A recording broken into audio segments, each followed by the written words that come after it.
Hi, I'm Richard Powell. I am the Director of Development for Island Crisis Care Society. I'm going to talk to you today a little bit about how the society formed and a little bit about our history.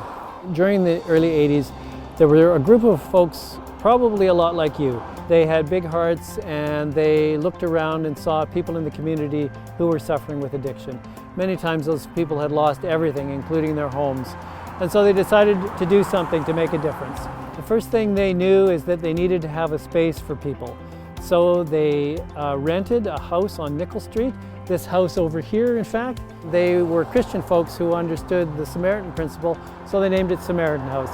The Samaritan House has been a foundational program for us ever since. They were doing such good work at Samaritan House that other people in the community saw what they were doing and wanted to be involved. So in 1989, a society was formed. It was called the Nanaimo Care Unit for Substance Abuse Society. So that tells you in the name that they were very focused on addiction and helping people recover. We've learned a lot of lessons over the years about that, and so I'd like to share some of those with you today. So come with me as we go to some of our other programs, and I'll tell you about that. We're here at the head office of Island Crisis Care Society to talk about the growth in the society over the years. In those early years, we were called by different names. We now are Island Crisis Care Society, and that name really captures the wide range of programs that we have. We started off as a very grassroots organization, but now we've reached a large size where we have 130 employees. And a lot of the learning that we've had over the years has really been integrated into a lot of our programs. We started at Samaritan House, and in those days the focus was very much on addiction, substance use, and they did some great work.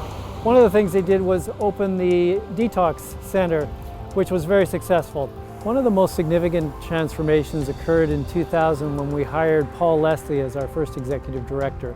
Paul made connections with the Health Authority, and together they created Crescent House.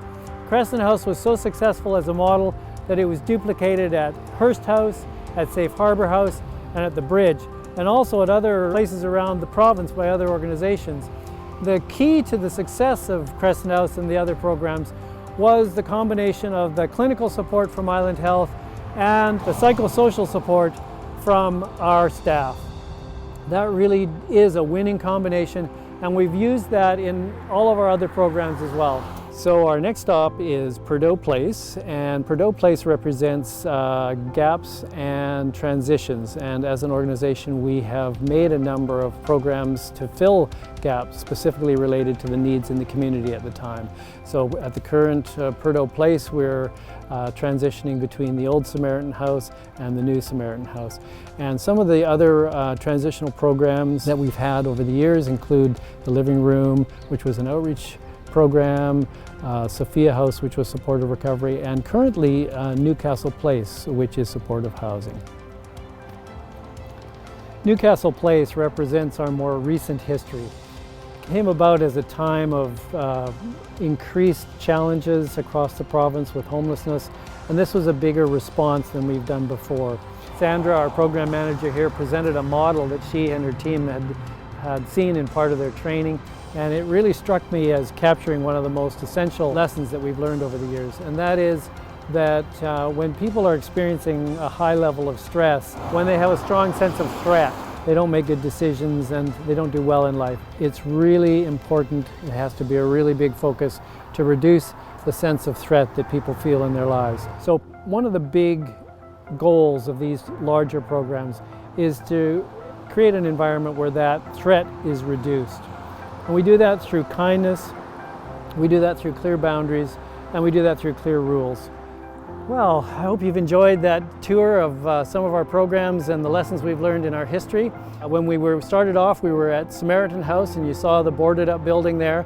And then when we were at Purdue Place, we talked about how Samaritan House is in transition. And I'm standing on the new location for Samaritan House. And while it's an empty lot right now, there's going to be a building here soon, even maybe by the time you are watching this.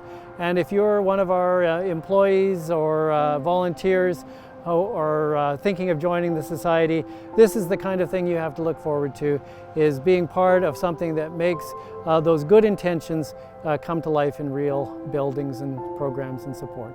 So that's our future. We hope that you will be part of our future and that it'll be a good future.